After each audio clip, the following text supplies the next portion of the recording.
Hola compañeros y docente, a continuación vamos a hacer una presentación del módulo de globalización, geoestrategia y relaciones mundiales. Nuestro grupo está conformado por Older Goyeneche Díaz y Orfídea Dame Pérez, estudiantes de Administración Pública del sexto semestre. Como primera medida, quisimos darle una serie de definiciones sobre la globalización.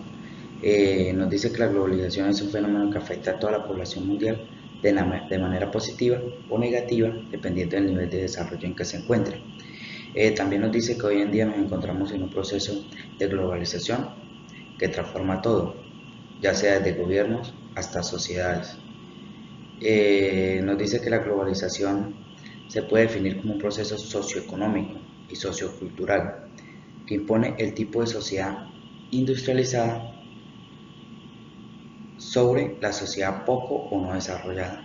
Eh, También podemos plantear el proceso de globalización, que es otra escala de la evolución histórica y social de la humanidad, que va ligada con la tecnología, la innovación y todo evento o descubrimiento por parte del ser humano. También nos dice que la globalización se identifica como una transformación en la organización espaciotemporal de las relaciones y las transacciones sociales de todo tipo. Estas relaciones transos, estas relaciones sociales nos generan flujos y redes transregionales y transcontinentales de actividad y de interacción. Ya por último tenemos una última definición que nos dice que la globalización la podemos definir como la fase en que se encuentra actualmente el capitalismo mundial, que con este capitalismo lo que se busca es eliminar todas las fronteras económicas para así obtener una penetración y conquista de mercados. Esta globalización, con lo que buscamos con esta globalización es tener relaciones sociales de libre comercio y así brindar mucha más oportunidad dentro de nuestro estado. Enfoques teóricos sobre la globalización. La teoría de la globalización surge a partir de las dinámicas globales que promueven una mayor integración, con un énfasis particular de la esfera de las transacciones económicas. Vemos que está la economía, la política y los aspectos culturales, así como la comunicación de la escala mundial. Las actuales teorías argumentan que los elementos más primordiales para interpretar los procesos de un desarrollo son los vínculos culturales entre los países vecinos, además de los vínculos económicos y financieros y políticos, pues estos tienen como base la creciente flexibilidad de la tecnología para conectar la gente alrededor del mundo. Vemos que la globalización es la que se centra y se enfatiza en aspectos culturales, económicos, así como la comunicación a escala mundial. Los principales elementos modernos que vimos allí fue la interpretación de procesos de desarrollo, que son los vínculos culturales entre los países vecinos a nivel mundial. Esto presenta una creciente flexibilidad en tecnología para conectar a las personas alrededor del mundo. También reconoce los sistemas de comunicación global, cada vez con más importancia, y a través de este proceso los países interactúan frecuentemente, a nivel gubernamental o también a nivel poblacional. Una de las teorías de la globalización es la integración en distintas economías nacionales, en la única economía como la del mercado mundial. La globalización está determinada en variables de carácter financiero, esta ha venido surgiendo a nivel mundial. También están los avances tecnológicos, que es lo que vemos diariamente, y los que han venido surgiendo de tiempos atrás porque ha sido muy avanzada la tecnología. Esto va también en los mercados capitales y amplía relaciones entre países, permitiendo conocer nuevos estilos de vida, y otras naciones han permitido la circulación de aranceles o mercancías en tecnología avanzada. Vemos el movimiento de bienes y servicios a través de fronteras. Si la globalización es un proceso histórico, pues que da como resultado tecnológico, particularmente a través de los bienes y servicios a nivel nacional y mundial.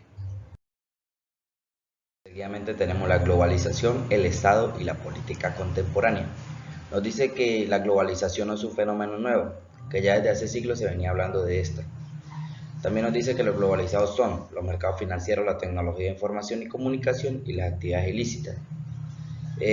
Nos dice que la globalización está siendo alimentada por el desarrollo tecnológico y surte efectos de gran importancia en la economía, pero esta se proyecta a sí misma en las relaciones internacionales, en el medio ambiente, en las relaciones interculturales, las modas o las costumbres. Nos dice que en los años 90 se empezó a utilizar el término globalización para expresar la existencia de ese hecho, entre otras cosas que surjan cada vez más redes de interdependencia a escala mundial.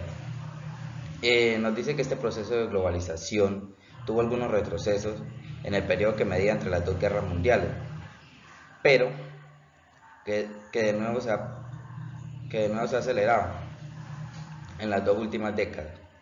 Y esta vez se ha extendido en muchos más terrenos que en ocasiones precedentes. También nos dice que la globalización actual es sin duda la más amplia e intensa de las conocidas hasta ahora. Hoy en día, cuando nos referimos a globalización, no estamos pensando exclusivamente en los capitales que circulan en cantidades astronómicas por los mercados financieros de todo el mundo, ni tampoco nos limitamos a analizar el impacto de las tecnologías en otros continentes. Hoy en día lo que se globaliza es la economía. El comercio internacional de bienes y servicios aumenta tendencialmente más que el Producto Bruto. También nos decía que la liberación de los movimientos de capitales hace que las transacciones diarias en los mercados financieros asciendan a una cifra 100 veces superior a la de la cuantía del comercio y de las inversiones reales. También nos decía que lo mismo sucede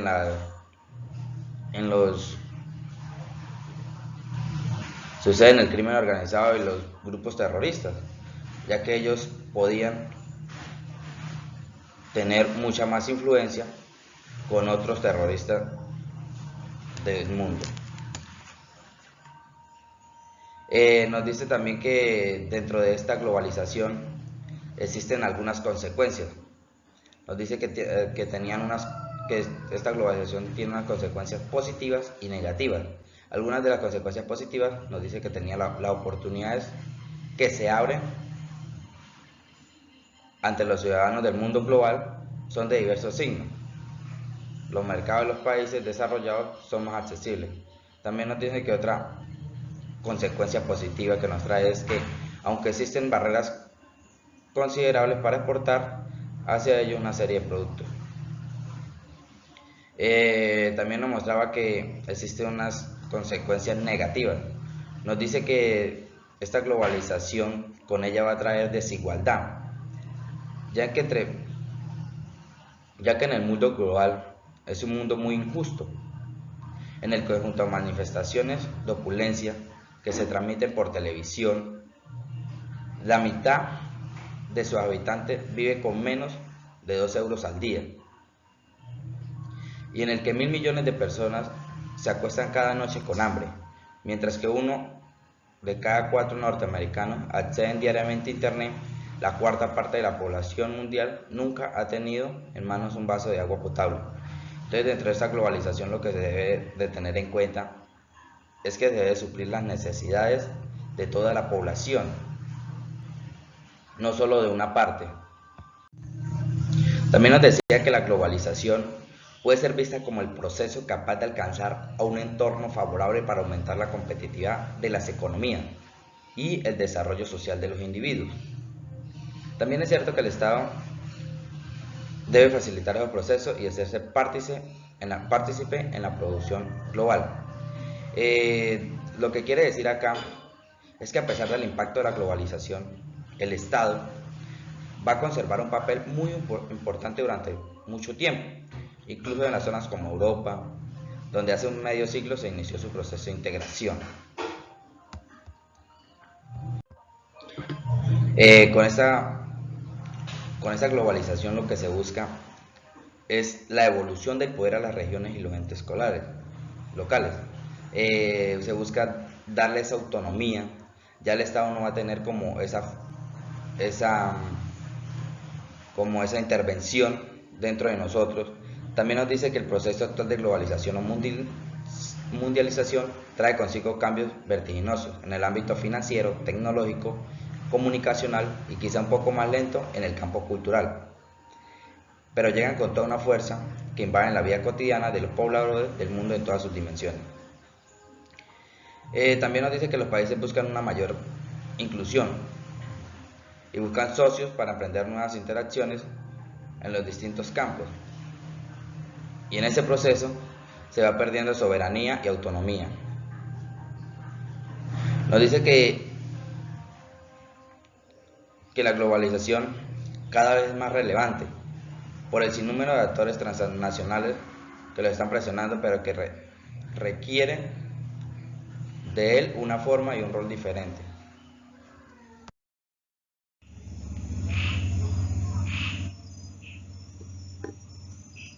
La globalización.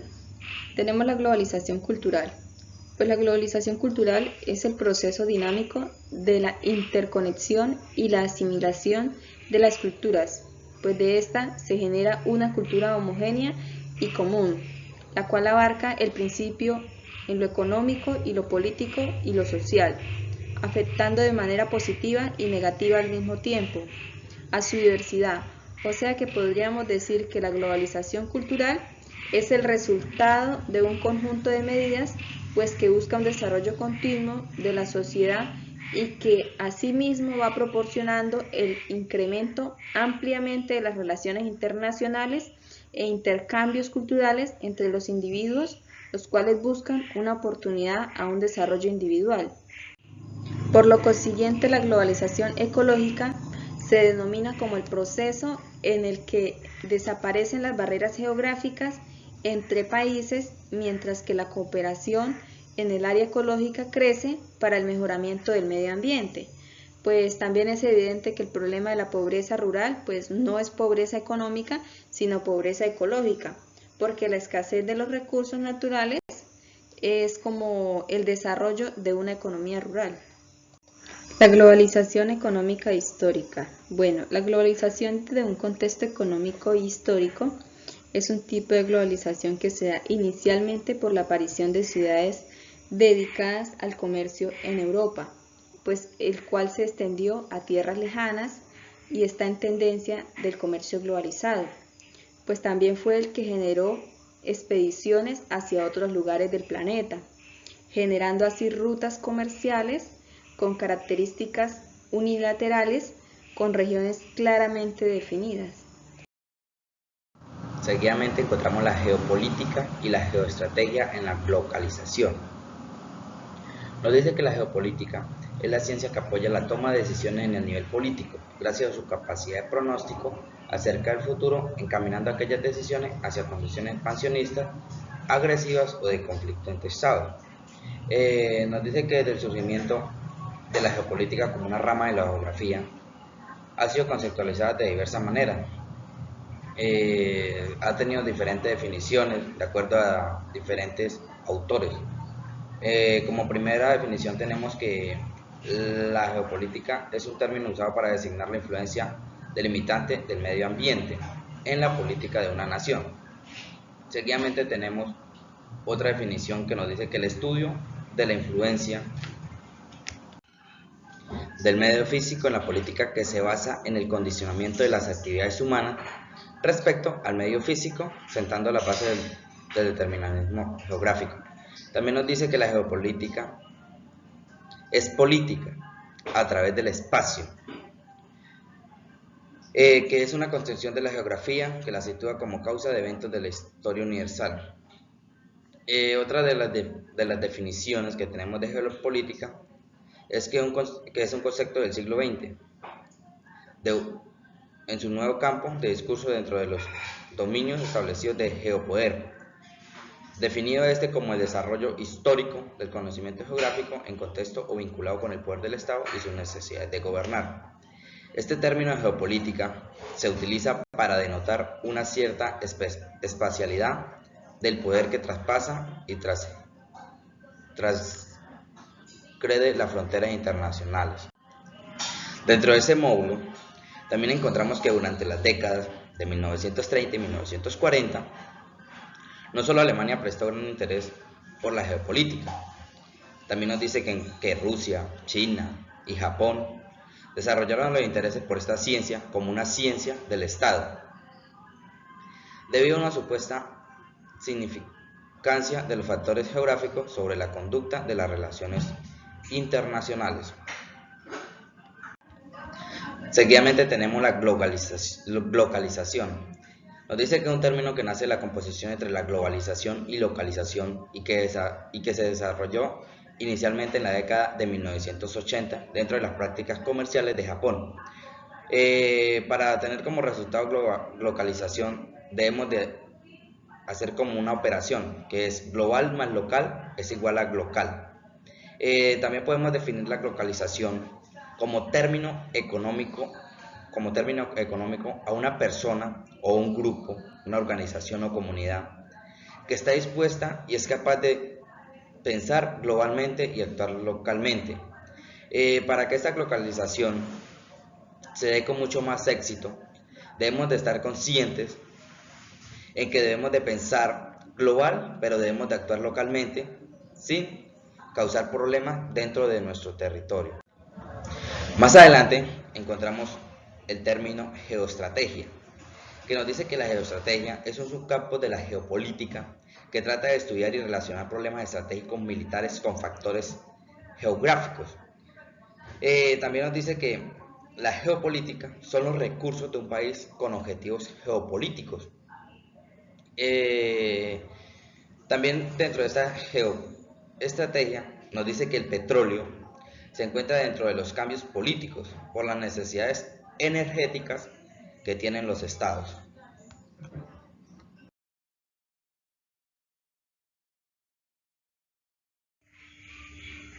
Los conflictos. Tenemos los conflictos étnicos, los conflictos religiosos y los conflictos culturales.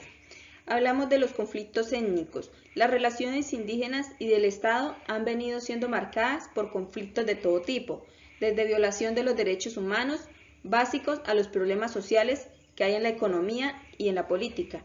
Estas situaciones pueden calificarse como conflictos étnicos, pues ya que los pueblos indígenas suelen presentar reivindicaciones como un todo necesario para su propia supervivencia.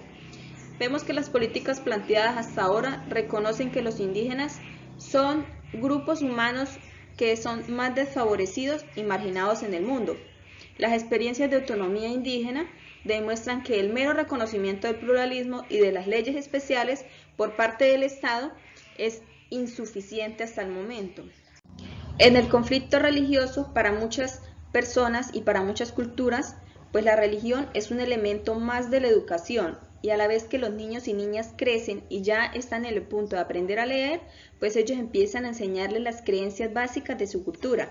Así la religión se utiliza como un medio para explicar el mundo a estos pequeños, ya que para ellos la religión es un ingrediente importante en la identidad cultural, pues esto les sirve para diferenciarse de los demás, pues se trata de un elemento esencial que ha venido marcando en la historia de muchas naciones y que configura tradiciones y características culturales. Llegado a esto, pues la religión constituye un elemento esencial en la identidad cultural de muchos pueblos, pero en ocasiones también determina la exclusión de otros, lo que puede provocar conflictos, ya que la religión pues puede utilizarse como un medio para amplificar pues las diferencias que existen entre los grupos étnicos y los grupos culturales, pues para justificar la violencia, la guerra y el terrorismo como se ha visto en la historia. Es decir, la religión por sus características especiales puede servir para multiplicar el conflicto y convertirlo en un problema difícil de solución cuando las partes enfrentadas pues se fanatizan. Los conflictos culturales se dan de acuerdo a la creencia de cada territorio, pues esto se da también por la forma de vivir de cada una de las culturas, ya que ellos no comparten las mismas creencias que otros. Hasta en la forma de expresarse pueden tener un conflicto, pueden generar un conflicto. Esto se da más que todo en las diferencias de las culturas por territorio. Los conflictos políticos. Nos dice que este conflicto político no es natural, que resulta de ser una creación del hombre en sociedad mediante el cual se agrupan los seres humanos en amigos y enemigos. Nos dice que el amigo se entenderá como aquel miembro del mismo tronco familiar o social que tiene alguna afinidad con nuestros intereses, y solo el amigo público tiene carácter público, ya que sustenta una legalidad dentro de un orden jurídico. Ya para definir el enemigo político, nos dice que es el enemigo absoluto y que representa la antítesis de nuestro pensamiento político. Esta posición puede provocar acciones violentas de los valores morales y vulnera el orden social. Nos dice que este conflicto político se puede presentar de acuerdo a 4 circunstancias. Como primera circunstancia tenemos que este conflicto político se puede presentar cuando el interior de una sociedad, un grupo, ha sido excluido o exige su reconocimiento dentro de la asociación política. La segunda tenemos que cuando la presencia de otro grupo social altera el orden y provoca el replanteamiento de la entidad propia, causando un encuentro con violencia para eliminar al oponente. Como tercera circunstancia, tenemos que este se presenta cuando un grupo del orden social se inconforma con el lugar o la función que se le está asignando. Ya como cuarta circunstancia, tenemos que este se presenta cuando se plantea la posible reforma del consensus ius social. En este punto identificamos la denominada reforma del Estado, que tanto asusta, pero que no es nada nuevo. Dentro de esta circunstancia tenemos que la segunda circunstancia solo es de ende externo, de resto todas se manejan internamente. También nos dice que todo conflicto social puede convertirse en un conflicto político en la medida que adquiera el suficiente grado de intensidad para trascender la esfera privada. También se puede convertir en un conflicto social en un conflicto político cuando se encuentra en juego el reconocimiento de alguna identidad particular o la definición de los fines colectivos. Ya como último tenemos que se puede convertir cuando se mantenga una referencia en el consensus ius. Y en caso de no existir este conflicto, la única salida del conflicto es la guerra o la represión. Luego tenemos los conflictos geoeconómicos y geoestratégicos. A través de la historia vemos que han surgido múltiples conflictos geoeconómicos y geoestratégicos debido a las múltiples guerras que han habido por territorio, por obtener mucho más intensidad dentro de nuestro estado. También tenemos que dentro de estos conflictos geoestratégicos se encuentra la pelea por los recursos naturales, las fronteras. Estos conflictos se dan debido a que los diferentes estados quieren obtener una mejor posición en cuanto a otros.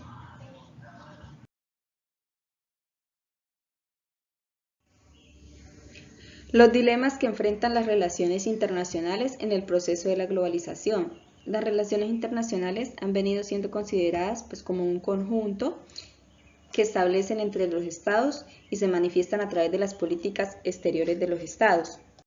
El campo de las relaciones internacionales a partir del siglo XX, se dice que ha venido ganando cada día más importancia en la vida de las sociedades. Vemos que este crecimiento ha sido particularmente estimulado por el desarrollo de los medios de comunicación que han sido ligados de la tecnología, así como por la división internacional del trabajo y la constitución de un mercado mundial. Además vemos la evolución de la tecnología, esta ha sido como la conducción y la creación de unos sistemas.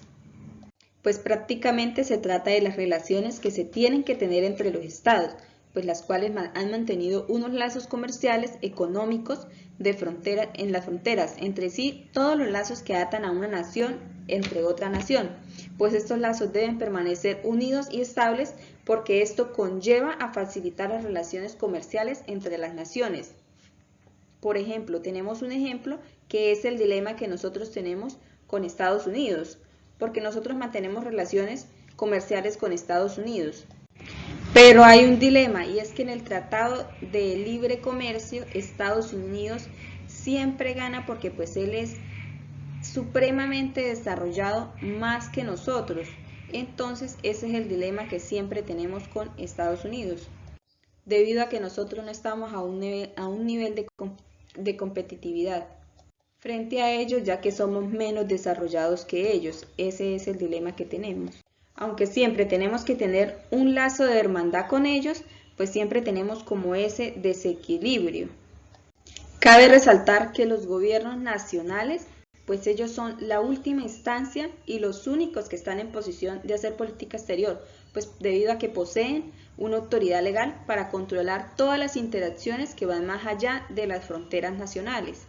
Los conceptos y el objeto de las relaciones internacionales en un mundo de carácter independiente, pues es difícil separar lo interno de lo externo porque es una decisión interna de un país, como las decisiones tomadas en la relación con la situación que ha habido en el conflicto de Colombia. De otra parte, el tema internacional no se circunscribe pues hoy a la ciencia política, a los problemas de carácter político, sino que abarca procesos ambientales, tanto económicos, culturales, entre otros, ya que tiene pues un alcance interdisciplinario. Esto, pues hoy en día una visión amplia y global de las relaciones internacionales se ha venido teniendo en cuenta tanto en el conjunto de los fenómenos internacionales como en el campo de la investigación, pues todo esto ha venido reconociendo que la existencia en la misma del Estado y sus fronteras son las que dan la especificidad y la dimensión internacional de las relaciones sociales en Colombia. Pues en sí, las relaciones internacionales han sido consideradas pues como ese conjunto entre los estados que se manifiestan a través de las políticas exteriores. Las relaciones internacionales. Las relaciones internacionales pues es un campo de estudio de carácter social, tanto económico y jurídico y político, pues este es basado en el conocimiento y en el análisis de la convivencia entre los distintos países, ya que son acciones de un marco global, de manera que los diferentes protagonistas internacionales pues conviven y desarrollan sus actividades a nivel mundial, ya que cada vez es un entorno más globalizado, lo cual es el objeto de estudio de estas relaciones. Tenemos la teoría de las relaciones internacionales y sus enfoques, entre ellos el enfoque realista. El enfoque realista nace como una escuela de naciones y pensamientos en las relaciones internacionales, dentro de las que está el realismo político en respuesta pues al idealismo, el cual percibía al Estado como una entidad suprema y pues éstas se constituyeron en objetos de investigación autónoma teniendo en cuenta tres factores, que fueron la Primera Guerra Mundial con sus 13 millones de muertos, pues estos habían destruido en el Mitú, pues era como la civilizadora de Occidente, y también pues el segundo factor fue la transformación de los mecanismos en Europa, y el tercero fue un rechazo a los Estados Unidos, pues como que estas tres razones contribuyeron entre sí a la elaboración de un objeto de las relaciones internacionales, pues con un dominio autónomo distinto a la política interior de los estados, ya que obedeciendo a sus propias reglas. Por lo consiguiente tenemos el enfoque del realismo clásico. En el realismo clásico, para el entendimiento de este enfoque, podríamos decir nosotros que la política pues posee leyes invariables enraizadas en la naturaleza humana y pues es una teoría de las relaciones internacionales en el cual el Estado son los actores principales. Pues este realismo se presenta como un rechazo también al pacificismo que siguió al fin de la Primera Guerra Mundial, pues diría que era la posibilidad de superar el estado de la naturaleza y la energía de interés en las naciones, como la razón de ser para actuar en el orden internacional. Paradigma del estado de naturaleza. Bueno, esto nos dice que el Estado no puede estar sometido a ninguna regla instituida por fuera de él, pues ya que cabe la posibilidad de crear algún derecho internacional que no ha sido abandonado, puesto que en función de un interés del Estado pueda justificarse la emergencia de tal manera que la soberanía en el exterior esto tenga como ese consentimiento. El paradigma del interés es como lo que se justificaba en una consecuencia lógica. Tenemos las notas sobre la evolución del orden mundial contemporáneo en el proceso de globalización, entre ellas la política de los bloques y la posguerra fría. Entonces, la política de los bloques. La política de los bloques después de la Segunda Guerra Mundial de las naciones vencedoras, pues ellos firmaron acuerdos firmaron acuerdos y se repartieron a Europa. A partir de este conflicto de ideologías, pues surgieron intensas luchas diplomáticas e incluso se llegó a conflictos bélicos como lo fueron la Guerra de Corea. En el concepto de la Guerra Fría, pues esto responde a la larga rivalidad que enfrentó a Estados Unidos y a la Unión Soviética, pues tras la Segunda Guerra Mundial, debido a que por mantener el dominio del mundo, pero sin enfrentarse directamente, ya que cada uno pues desarrollaba una poderosa carrera ideológica, económica, y pues este conflicto fue como la clave de las relaciones internacionales en el mundo entero. De esta manera, pues la posguerra fría se constituyó en el origen de un nuevo orden mundial. La posguerra fría, pues esta se da por el decaimiento de la misma. Con el decaimiento de la Guerra Fría y del sistema bipolar, por el hecho de finalizar la lucha entre dos ideologías que son capitalismo versus comunismo. Se creyó que las naciones pues encontrarían formas de cooperación y de entendimiento, y pues que esto lo llevaría a una especie de Estado mundial.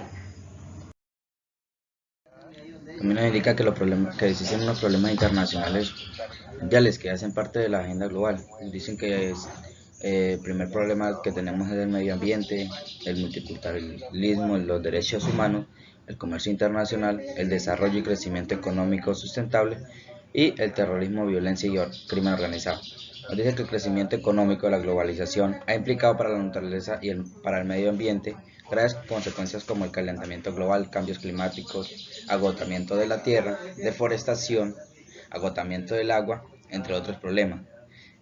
También nos dice que todas estas consecuencias nos han obligado a plantear la posibilidad de poner límite en el crecimiento económico.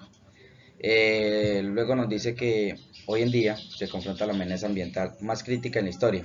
Nos dice que la visión moderna del desarrollo no solo busca elevar los niveles de bienestar de las sociedades humanas de la época, sino que se preocupa por la posibilidad de heredar a las generaciones futuras brindándoles un planeta aceptable en niveles de salud ambiental y económica. También nos define el desarrollo sustentable como el desarrollo que mejora la atención de la salud, la educación y el bienestar social. Por último, nos dice que la vulneración de los derechos humanos se convierte en un obstáculo para el desarrollo adecuado de la sociedad mundial, garantizando los derechos de la sociedad.